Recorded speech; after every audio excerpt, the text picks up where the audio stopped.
how it is. How are you doing? I hope everyone is doing fantastic. Anyway, it's been a while since my last video, and frankly, I've been busy doing other stuff, so I haven't really been checking out many new knives or anything. But what I am going to do is talk about some of my favorite knives of my collection. These are the ones that I've been carrying most frequently, that I find myself going for every time I need a knife. And yeah, so these are pretty much the best of the best, in my opinion. First up is this little Westerbros guy.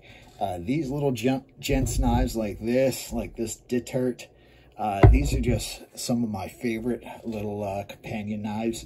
You got your scissors, you got fairly nice size main blade. I mean, you can do quite a bit of work with that guy, no problem there. We've got the little blade, and then on the back we've got the corkscrew, and last but not least is the back long nail file. Super cool. And this thing is great for getting, yeah, when you're working on knives and get like sandpaper and crap on your fingernails. Yeah, it's great for that. Next up, another one that I use all the time is this big boy right here. This is an Ausonius. I believe it is made by the MKM, by Maniago knife makers in Italy. Mainly because I see some of other knives they make with this triangular awl that I don't see very often. But man, this is a great knife. It's just beefy. Everything's got heavy pull. Everything's heavy duty. The handles are beautiful. They have been eaten by mice a little bit there, but not too bad. Nothing to worry about. But man, check out that awl. Such a cool awl with that little decorative element cut into it, and the angled piece, the way it's triangular, just super cool. Got the brass liners, got the bail, bam, the horn scales. I love this back scale. I wish they would switch these around with the white on here, but well, what are you gonna do? Of course, we've got the old school can opener, and man, listen to the snap. The snap on every tool is fantastic on this one. Again, you hear it click into place. The scissors, even the scissors are just excellent scissors. And then we've got the small clip blade with that unique, I haven't seen this before on these small ones, that faux Bowie design, Bowie knife. They got the clip, that curved clip like a Bowie knife. It's pretty cool. Don't see that at all, really. And then we've got the main blade. Very small, simple tang stamp on there. All Sony. Some grease leaking out of the pivot. All Sony, very tiny, very small. Nothing else on it. But based on construction, I believe this is Italian. And the construction is excellent otherwise. Next up, this is one of my absolute favorites. This knife I carry all the time now, and it just feels great. It's kind of a weird one. It's got this Kloss logo, and what that is actually a hay baling tool. They made They designed a tool for automatically baling hay, and that's spread through farmlands around the world, and they're famous for that. But we've got the corkscrew, brass liners, all that good stuff. Got the reamer, bam.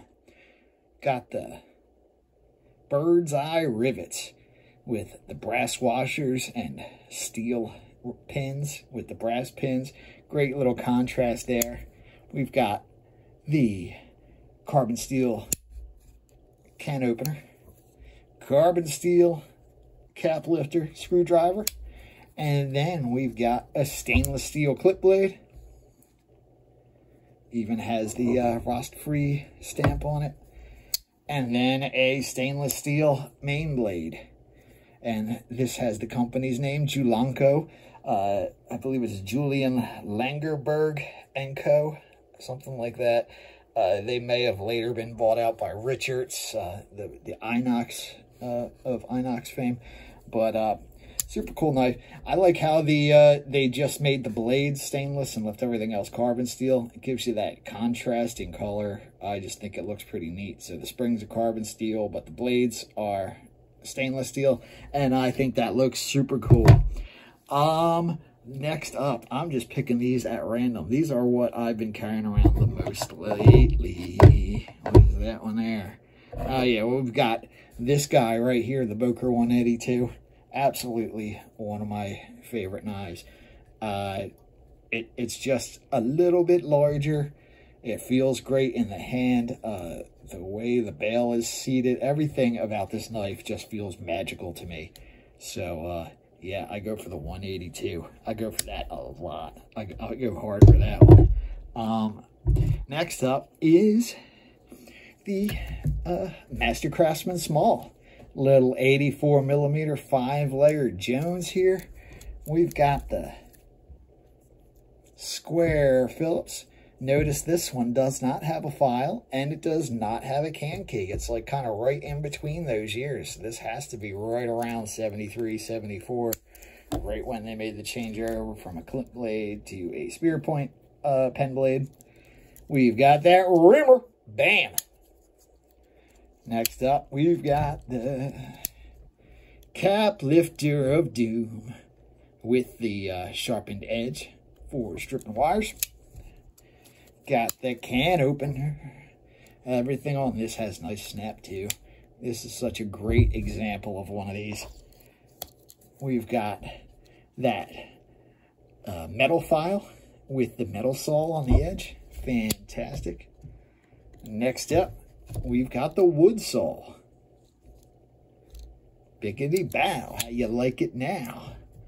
Then finally, we come up to the infamous 84mm scissors. Super hard to find nowadays. And then last but not least, we've got the clip blade, which already has plastic on it. Damn, cutting that damn plastic packaging tape is such a mess. Got that little clip blade. And then we got the main event right here. And this one features the Hofritz Switzerland stainless tang stamp. Bam! Victoria, Officier Swiss. Super cool. I mean, this thing basically has to be a 74, a 73, 74. Right at the end of the Victoria clip blade era. But, you know, when they were stopping putting the file on the back of the screwdriver. So that's pretty cool. Now, let's get into my top three, absolute top three. Number 3 is this Daniel Perez knife, D. Perez. I know I did a video on this recently before, but what I hadn't done when I did that video is after that video, I fixed the scale. If you remember, the end of this scale was missing from about, you know, just about where the pin starts all the way to the end. So I filled that with epoxy. I got the color pretty close. I mean, if you're really looking for it, you can tell the difference, but it actually blends in pretty good. Then I also filled, what the heck? There's another area I filled with epoxy. I think it's over here and over here.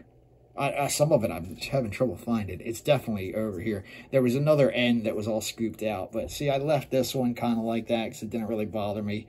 Kind of like here too. I left that the same. But man, this is such a cool knife. Check out that reamer. Got that patented German reamer. Very early reamer to have a hole in it. Super cool. Got that can opener.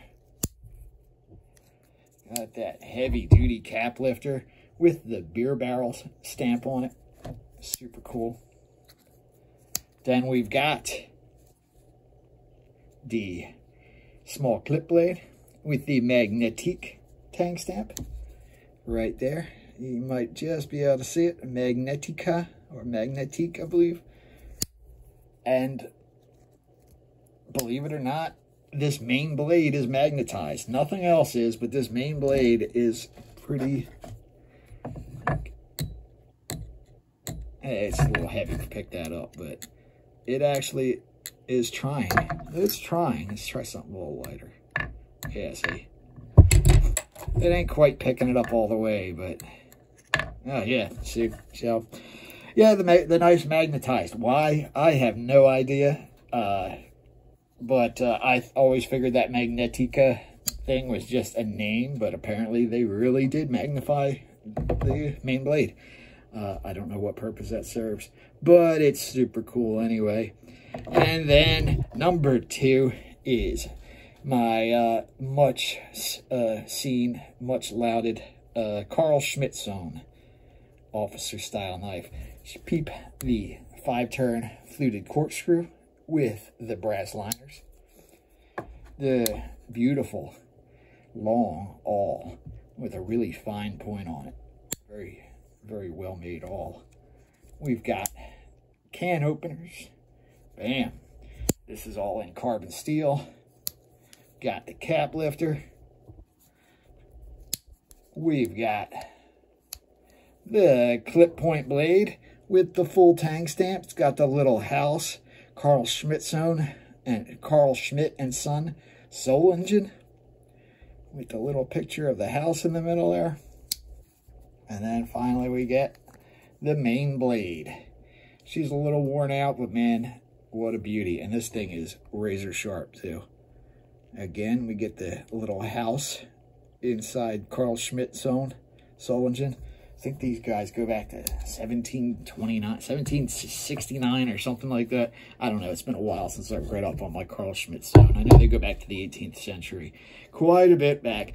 And then finally, if we want to talk about the number 1 officer's knife in my collection, it's definitely this Boker. Man, this is just such a sweetheart of a knife here. The way the awl is designed.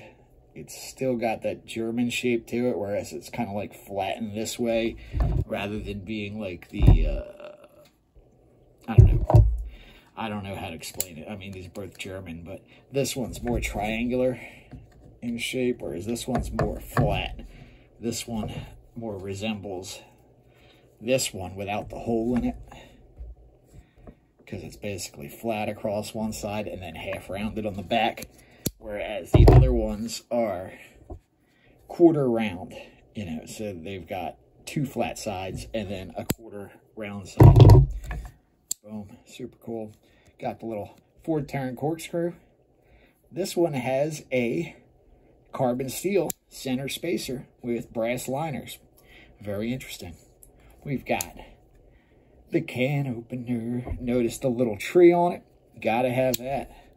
We've got the cap lifter. It also has just the barest hint that the little tree was stamped there too. Then we've got the clip point blade. Also has the arbolito little tree stamp.